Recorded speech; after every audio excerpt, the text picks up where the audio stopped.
নমস্কার বন্ধুরা, দীপিকার রান্নাঘরে আপনাদের সকলকে স্বাগতম। আজ নিয়ে এসেছি লাউ শাকের তরকারি বা লাউ শাকের ঘন্ট রেসিপি নিয়ে। আমি যেভাবে এই লাউ শাকের ঘন্ট করি তা আপনাদের সাথে শেয়ার করলাম। তো ওর জন্য প্রথমে আমি লাউ শাকগুলো এরকমভাবে কেটে নিয়েছি, জলে 2 থেকে 3 বার ধুয়ে নিয়েছি। এবার একটা পাত্রে কিছুটা পরিমাণ জল নিয়ে হাফ চামচ লবণ মিশিয়ে জলটা গরম করে নিয়েছি। তারপর লাউ শাকগুলো এই জলের মধ্যে দিয়ে দিলাম।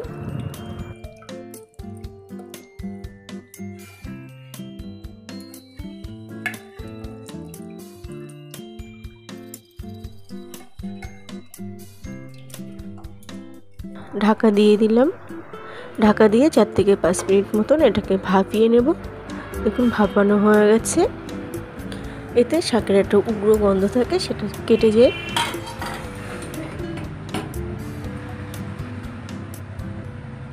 এবার এটা নামিয়ে নেব। নামিয়ে জল ঝরিয়ে নেব ভালোভাবে। এবার একটা কড়াই গরম করতে বসিয়েছি। কড়াইটাও গরম হয়ে গেছে। এর মধ্যে আমি দিয়ে দিলাম পরিমাণ মতন সর্ষের তেল, আর দিয়ে দিলাম কিছু বড়ি। বড়িগুলো আমি একটু লাল লাল করে ভেজে নেব। বড়িগুলো একটু লাল লাল করে ভাজবেন, শাকের টেস্টটা খুব সুন্দর আসে। এবার এই তেলের মধ্যে আমি দিয়ে দিলাম হাফ চামচ 5 ফোড়ন, একটা তেজপাতা ও একটা শুকনো লঙ্কা ফোড়ন। ফোড়নগুলো একটু হালকা নাড়াচাড়া করে ভেজে নেব। এর থেকে সুন্দর একটা গন্ধ বেরিয়েছে। এবার এর মধ্যে আমি দিয়ে দেবো কেটে টুকরো করে রাখা একটা বড় সাইজের আলু, এরকমভাবে কেটে নিয়েছি, সেগুলো দিয়ে দিলাম।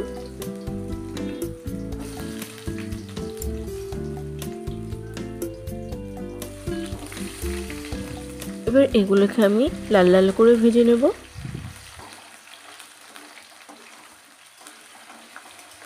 4 থেকে 5 মিনিট সময় নিয়ে এগুলোকে লাল লাল করে ভেজে নিতে হবে।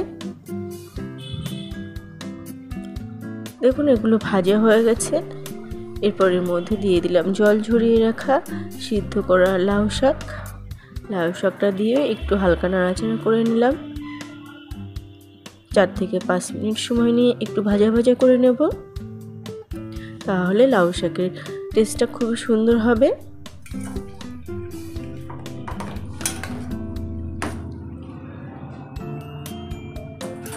এরপর এর মধ্যে আমি দিয়ে দেবো পরিমাণ মতন জল।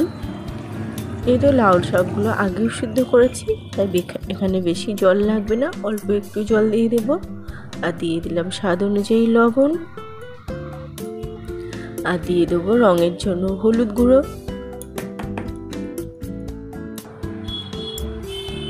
1 চামচ মতো, আর দিয়ে দেবো 4টে কাঁচা লঙ্কা দিয়ে ভালোভাবে মিশিয়ে নেব।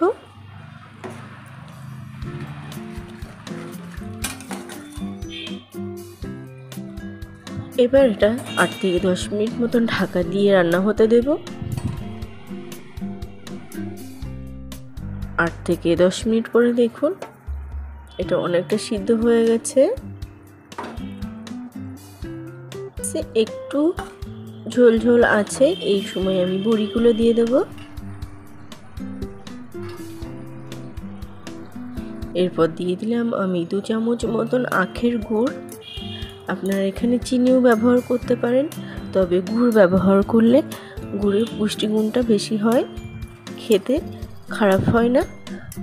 আগেকার মানুষরা কিন্তু গুড় দিয়েই বেশিরভাগ রান্নাটা করতো।